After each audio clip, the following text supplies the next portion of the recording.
ਸਤਨਾਮ ਸ਼੍ਰੀ ਵਾਹਿਗੁਰੂ ਸਾਹਿਬ JIO.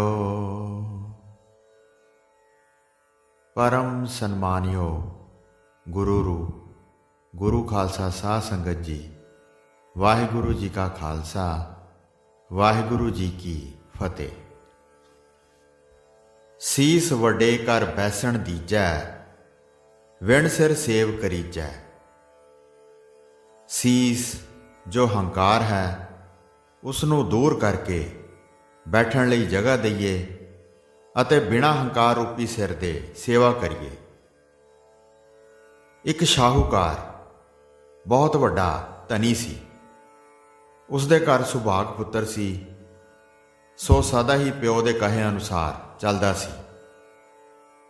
ਜਦ ਸ਼ਾਹੂਕਾਰ ਮਰਨ ਲੱਗਾ ਤਾਂ ਪੁੱਤਰ ਹੱਥ ਜੋੜ ਕੇ ਕਹਿਣ ਲੱਗਾ, ਹੇ ਪਿਤਾ ਜੀ, ਕੁਝ ਸਿੱਖਿਆ ਦਿਓ। ਤਦ ਉਸ ਦੇ ਪਿਤਾ ਨੇ ਕਿਹਾ, ਹੇ ਪੁੱਤਰ, ਸਾਰੀ ਰਾਜਨੀਤੀ ਦਾ ਸਾਰ ਹੈ ਜੋ ਹੈ ਸੋ ਮੈਂ ਤੈਨੂੰ ਸੁਣਾਉਂਦਾ ਹਾਂ। ਸੋ ਜੇ ਤੂੰ ਉਸ ਉੱਪਰ ਚੱਲੇਗਾ ਤਾਂ ਸਦਾ ਹੀ ਸੁਖੀ ਰਹੇਗਾ। ਸੋ ਨਸੀਹਤਾਂ ਇਹ ਹਨ। ਪਹਿਲਾ, ਭੋਜਨ ਮਿੱਠਾ ਖਾਣਾ। ਦੂਸਰਾ, ਧੁੱਪੇ ਨਹੀਂ ਤੁਰਨਾ। ਤੀਸਰਾ, ਕਰਜ਼ਾ ਦੇ ਕੇ ਨਹੀਂ ਮੰਗਣਾ। ਤੇ ਚੌਥੀ ਹੈ, ਜੇ ਧਨ ਦੀ ਲੋੜ ਪਵੇ ਤਾਂ ਸਵਾ ਪਹਿਰ ਦਿਨ ਚੜ੍ਹੇ ਮਸੀਤ ਹੇਠੋਂ ਪੁੱਟ ਕੇ ਖਜ਼ਾਨਾ ਕੱਢ ਕੇ ਲੈ ਲੈਣਾ। ਅਜੇ ਇਹਨਾਂ ਚੌਹਾਂ ਗੱਲਾਂ ਦਾ ਸਿਧਾਂਤ ਅਥਵਾ ਅਰਥ ਸ਼ਾਹੂਕਾਰ ਨੇ ਪੁੱਤਰ ਨੂੰ ਨਹੀਂ ਸੀ ਦੱਸਿਆ ਕਿ ਜ਼ੁਬਾਨ ਬੰਦ ਹੋ ਗਈ ਤੇ ਮਰ ਗਿਆ। ਪੁੱਤਰ ਨੇ ਉਸ ਦੇ ਯਥਾਰਥ ਅਰਥ ਨਾ ਸਮਝ ਕੇ ਜੋ ਬਾਹਰਲੇ ਅਰਥ ਪ੍ਰਤੀਤ ਹੁੰਦੇ ਸਨ ਉਹ ਧਾਰਨ ਕਰ ਲਏ। ਅਰਥਾਤ ਰੋਜ਼ ਹੀ ਕੜਾਹ ਪ੍ਰਸ਼ਾਦ ਕਰ ਕਰਕੇ ਖਾਣ ਲੱਗਾ ਤੇ ਜਿਨ੍ਹਾਂ ਬਾਜ਼ਾਰਾਂ ਵਿੱਚੋਂ ਲੰਘਦਾ ਸੀ ਸਾਰੇ ਚਾਨਣੀਆਂ ਤਾਣ ਦਿੱਤੀਆਂ ਜੋ ਛਾਂ ਵਿੱਚ ਹੀ ਤੁਰਿਆ ਰਹੇ। ਜਦ ਉਹ ਮੀਂਹ ਹਨੇਰੀ ਨਾਲ ਛੇਤੀ ਪਾਟ ਜਾਣ ਤਾਂ ਹੋਰ ਬਣਵਾ ਲਵੇ। ਇਸ ਤਰ੍ਹਾਂ ਬਹੁਤ ਧਨ ਖਰਚ ਕੀਤਾ ਤੇ ਕਰਜ਼ ਜਿਸ ਨੂੰ ਦੇਵੇ ਕਿਸੇ ਪਾਸੋਂ ਨਾ ਮੰਗੇ, ਇਸ ਲਈ ਉਸ ਨੂੰ ਕੋਈ ਦੇਣ ਵੀ ਨਾ ਆਵੇ। ਹੁੰਦਿਆਂ ਹੁੰਦਿਆਂ ਸਾਰਾ ਧਨ ਮੁੱਕ ਗਿਆ। ਫਿਰ ਤੰਗ ਹੋ ਕੇ ਮਸੀਤ ਨੂੰ ਪੁੱਟਣ ਲੱਗਾ। ਜਦ ਮਸੀਤ ਪੁੱਟਣ ਲੱਗਾ ਤਾਂ ਮੁਸਲਮਾਨ ਲੋਕ ਇਕੱਠੇ ਹੋ ਗਏ ਤੇ ਉਸ ਨੂੰ ਬੰਦ ਕਰ ਦਿੱਤਾ। ਪਰ ਜਦ ਉਹ ਨਾ ਟਲਿਆ ਤਾਂ ਮੁਸਲਮਾਨਾਂ ਨੇ ਉਸ ਸ਼ਾਹੂਕਾਰ ਦੇ ਪੁੱਤਰ ਨੂੰ ਬਹੁਤ ਮਾਰਿਆ। ਕਿਸੇ ਹਿੰਦੂ ਨੇ ਵੀ ਮਦਦ ਨਾ ਕੀਤੀ ਕਿਉਂਕਿ ਮਾਮਲਾ ਮਜ਼੍ਹਬੀ ਸੀ। ਔੜਕ ਸੱਟਾਂ ਖਾ ਕੇ ਘਰ ਆ ਕੇ ਲੰਮਾ ਪੈ ਗਿਆ ਤੇ ਟਕੋਰਾਂ ਕਰਨ ਲੱਗਾ। ਸਬੱਬ ਨਾਲ ਇਸ ਦੇ ਪਿਤਾ ਮਿੱਤਰ ਇੱਕ ਸ਼ਾਹੂਕਾਰ ਜੋ ਦੂਸਰੇ ਦੇਸ਼ ਵਿੱਚ ਰਹਿਣ ਵਾਲਾ ਸੀ ਇਸ ਸ਼ਹਿਰ ਵਿੱਚ ਆਇਆ ਤੇ ਇਸ ਸ਼ਾਹੂਕਾਰ ਦਾ ਨਾਮ ਪੁੱਛਿਆ ਤਾਂ ਲੋਕਾਂ ਨੇ ਕਿਹਾ, ਜੀ ਉਹ ਤਾਂ ਕਾਲਵਸ ਹੋ ਗਏ ਹਨ ਔਰ ਉਹਨਾਂ ਦਾ ਜੋ ਪੁੱਤਰ ਹੈ ਉਹ ਹਲੇ ਜਿਉਂਦਾ ਹੈ, ਪਰ ਮੋਇਆ ਨਾਲੋਂ ਵੀ ਪਰਲੇ ਪਾਰ ਹੈ, ਕਿਉਂਕਿ ਉਹ ਸਾਰਾ ਧਨ ਗਵਾ ਕੇ ਹੁਣ ਮਾਰ ਖਾਂਦਾ ਫਿਰਦਾ ਹੈ। ਸ਼ਾਹੂਕਾਰ ਦੇ ਮਿੱਤਰ ਨੇ ਮਨ ਵਿੱਚ ਕਿਹਾ, ਉਹ ਇਤਨਾ ਵੱਡਾ ਸ਼ਾਹੂਕਾਰ ਸੀ ਜਿਸ ਦਾ ਧਨ ਕਈ ਪੁਸ਼ਤਾਂ ਤੱਕ ਵੀ ਮੁੱਕਣ ਵਾਲਾ ਨਹੀਂ ਸੀ। ਕਾਰਨ ਕੀ ਹੋ ਗਿਆ ਜੋ ਇਤਨੀ ਛੇਤੀ ਕੰਗਾਲ ਹੋ ਗਿਆ? ਚੱਲ ਕੇ ਉਸ ਨੂੰ ਮਿਲ ਕੇ ਪੁੱਛਦੇ ਹਾਂ। ਤਦ ਉਹ ਸ਼ਾਹੂਕਾਰ ਦਾ ਮਿੱਤਰ ਇਸ ਸ਼ਾਹੂਕਾਰ ਦੇ ਪੁੱਤਰ ਦੇ ਪਾਸ ਆਇਆ ਤੇ ਆ ਕੇ ਉਸ ਤੋਂ ਦੁੱਖ ਪਾਉਣ ਦਾ ਕਾਰਨ ਪੁੱਛਿਆ। ਤਦ ਸ਼ਾਹੂਕਾਰ ਦੇ ਪੁੱਤਰ ਨੇ ਆਪਣਾ ਸਾਰਾ ਹਾਲ, ਜੋ ਕੁਝ ਸ਼ੁਰੂ ਤੋਂ ਆਖਰ ਤੱਕ ਗੁਜ਼ਰਿਆ ਸੀ, ਉਹ ਕਹਿ ਕੇ ਸੁਣਾਇਆ ਤੇ ਆਪਣੇ ਪਿਤਾ ਦੀਆਂ ਸਿੱਖਿਆਵਾਂ ਵੀ ਸੁਣਾਈਆਂ ਤੇ ਕਿਹਾ, ਇਹਨਾਂ ਸਿੱਖਿਆਵਾਂ ਨੇ ਹੀ ਮੈਨੂੰ ਇਸ ਦੁਰਗਤੀ ਤੱਕ ਪਹੁੰਚਾਇਆ ਹੈ। ਸ਼ਾਹੂਕਾਰ ਦੇ ਮਿੱਤਰ ਨੇ ਜਦ ਸਾਰਾ ਹਾਲ ਸੁਣਿਆ ਤਾਂ ਸ਼ਾਹੂਕਾਰ ਦੇ ਪੁੱਤਰ ਨੂੰ ਕਿਹਾ, ਇਹ ਤੁਹਾਡੀ ਭੁੱਲ ਹੋਈ ਹੈ ਜੋ ਤੁਸੀਂ ਇਹਨਾਂ ਬਾਤਾਂ ਦੇ ਅੰਤਰੀ ਭਾਵ ਨੂੰ ਨਹੀਂ ਸੋਚਿਆ ਤੇ ਜੋ ਬਾਹਰਲੇ ਅਰਥ ਸਨ ਉਹਨਾਂ ਉੱਪਰ ਹੀ ਭੁੱਲੇ ਰਹੇ। ਇਸੇ ਕਾਰਨ ਤੂੰ ਇੰਨਾ ਦੁੱਖ ਪਾਇਆ। ਇਹਨਾਂ ਸਿੱਖਿਆਵਾਂ ਦਾ ਅਸਲ ਭਾਵ ਇਹ ਹੈ ਜੋ ਮੈਂ ਆਪ ਨੂੰ ਹੁਣ ਦੱਸਣ ਲੱਗਾ ਹਾਂ।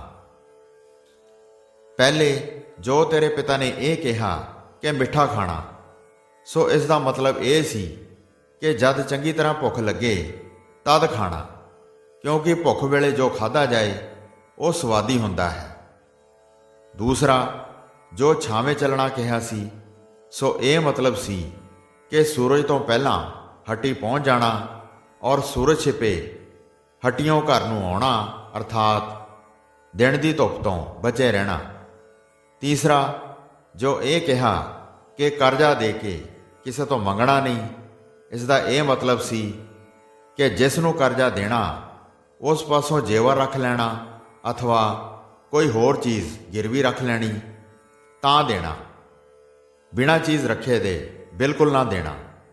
ਤੇ ਚੌਥਾ, ਜੋ ਮਸੀਤ ਹੇਠੋਂ ਸਵਾ ਪਹਿਰ ਦਿਨ ਚੜ੍ਹੇ ਪਰ ਖਜ਼ਾਨਾ ਪੁੱਟਣਾ ਕਿਹਾ, ਸੋ ਜਿਸ ਵਕਤ ਸਵਾ ਪਹਿਰ ਦਿਨ ਚੜ੍ਹੇ ਤੁਹਾਡੇ ਘਰ ਵਿੱਚ ਮਸੀਤ ਦਾ ਪਰਛਾਵਾਂ ਪਵੇ, ਉਸ ਜਗ੍ਹਾ ਨੂੰ ਪੁੱਟੋ, ਧਨ ਦੀ ਪ੍ਰਾਪਤੀ ਹੋਵੇਗੀ।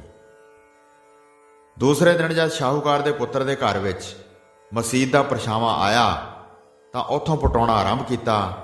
ਅਜੇ ਥੋੜਾ ਹੀ ਪੁਟਾਇਆ ਸੀ ਕਿ ਉਸ ਦੇ ਹੇਠੋਂ ਬੇਅੰਤ ਧਨ ਅਤੇ ਖਜ਼ਾਨਾ ਨਿਕਲਿਆ, ਜਿਸ ਨੂੰ ਲੈ ਕਰਕੇ ਉਹ ਸ਼ਾਹੂਕਾਰ ਲੜਕਾ ਆਪਣੇ ਪਿਤਾ ਦੀਆਂ ਦਸੀਆਂ ਸਿੱਖਿਆਵਾਂ ਤੇ ਤੁਰਨ ਲੱਗਾ ਤੇ ਥੋੜੇ ਸਮੇਂ ਵਿੱਚ ਫਿਰ ਉਸੇ ਪ੍ਰਕਾਰ ਹੀ ਬਹੁਤ ਵੱਡਾ ਸ਼ਾਹੂਕਾਰ ਬਣ ਗਿਆ।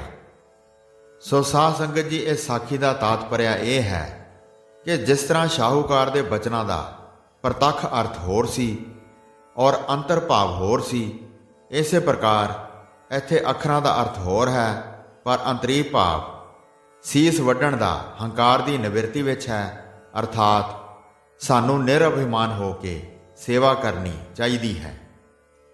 ਸ਼੍ਰੀ ਕਬੀਰ ਜੀ ਇੱਕ ਦਿਨ ਆਪਣੇ ਧਿਆਨ ਵਿੱਚ ਬੈਠ ਰਹੇ ਸਨ ਕਿ ਇੱਕ ਸਿੱਖ ਜੋ ਇਹਨਾਂ ਦੀ ਬੜੀ ਸੇਵਾ ਕਰਦਾ ਸੀ ਪਾਸ ਆ ਕੇ ਪੁੱਛਣ ਲੱਗਾ, ਮਹਾਰਾਜ ਜੀ, ਹਰੀ ਦੇ ਜਿਹੜੇ ਸੇਵਕ ਹਨ ਉਹਨਾਂ ਦੇ ਕੀ ਲੱਛਣ ਹਨ? ਇਸ ਸੇਵਕ ਨੂੰ ਆਪਣੀ ਸੇਵਾ ਦਾ ਵੱਡਾ ਅਭਿਮਾਨ ਸੀ ਤੇ ਇਹ ਚਾਹੁੰਦਾ ਸੀ ਜੋ ਸਭਨਾਂ ਦੇ ਰੂਬਰੂ ਮੇਰੀ ਬੜੀ ਸਲਾਹਤਾ ਹੋਵੇ, ਤੇ ਕਬੀਰ ਜੀ ਤੋਂ ਪੁੱਛਣ ਦਾ ਵੀ ਇਸ ਦਾ ਇਹੋ ਪ੍ਰਯੋਜਨ ਸੀ ਕਿ ਕਬੀਰ ਜੀ ਕਹਿ ਦੇਣ ਕਿ ਜੈਸਾ ਤੂੰ ਹੈ ਐਸੇ ਹੀ ਹਰੀ ਦੇ ਸੇਵਕ ਹੁੰਦੇ ਹਨ।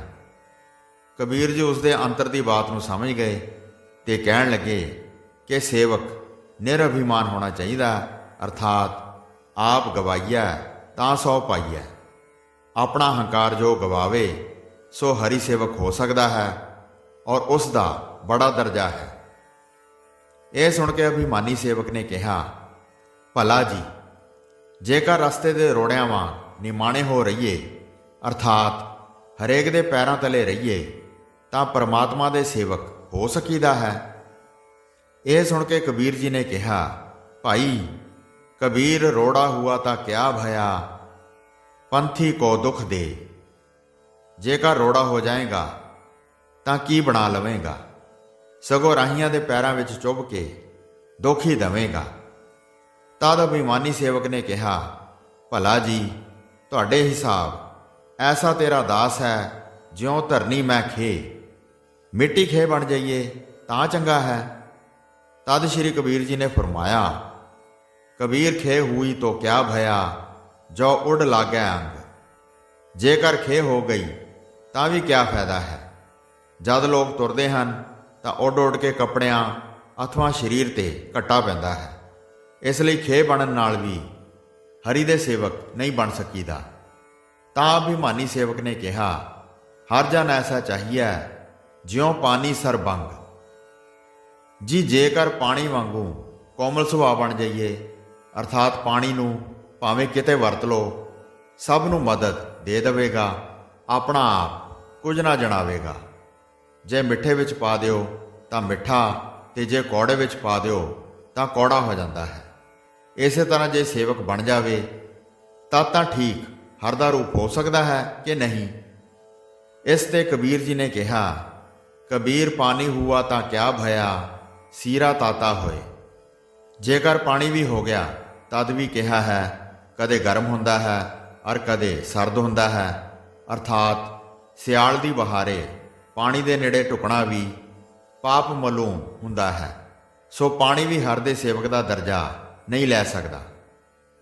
ਜਦ ਕਬੀਰ ਜੀ ਨੇ ਇਸ ਪ੍ਰਕਾਰ ਉਸ ਅਭਿਮਾਨੀ ਸੇਵਕ ਦੀਆਂ ਸਾਰੀਆਂ ਗੱਲਾਂ ਦਾ ਖੰਡਨ ਕਰ ਦਿੱਤਾ, ਤਦ ਸੇਵਕ ਨੇ ਕਿਹਾ, ਜੀ ਫਿਰ ਤੁਸੀਂ ਹੀ ਦੱਸ ਦਿਓ ਕਿ ਹਰੀ ਦਾ ਸੇਵਕ ਕਿਹੋ ਜਿਹਾ ਚਾਹੀਦਾ ਹੈ, ਤਾਂ ਸ਼੍ਰੀ ਕਬੀਰ ਜੀ ਨੇ ਫਰਮਾਇਆ, ਹਰ ਜਨ ਐਸਾ ਚਾਹੀਏ ਜੈਸਾ ਹਰ ਹੀ ਹੋਏ। ਭਾਈ ਸਿੱਖਾ, ਹਰ ਦਾ ਜਿਹੜਾ ਜਨ ਹੈ ਉਸ ਨੂੰ ਹਰੀ ਪਰਮਾਤਮਾ ਵਰਗੇ ਗੁਣ ਧਾਰਨ ਕਰਨੇ ਚਾਹੀਦੇ ਹਨ, ਕਿਉਂਕਿ ਹਰੀ ਤੇ ਹਰੀ ਦੇ ਸੇਵਕਾਂ ਵਿੱਚ ਕੁਝ ਭੇਦ ਨਹੀਂ। ਜਿਉਂ ਜਲ ਤਰੰਗ ਉਠੇ ਬਹੁ ਭਾਤੀ, ਫਿਰ ਸਲਲੇ ਸਲਲ ਸਮਾਏਂਦਾ। ਇਸ ਲਈ ਗੁਰੂ ਜੀ ਨੇ ਕਥਨ ਕੀਤਾ ਹੈ ਕਿ ਹਰ ਕਾ ਸੇਵਕ ਸੋ ਹਰ ਜਿਹਾ।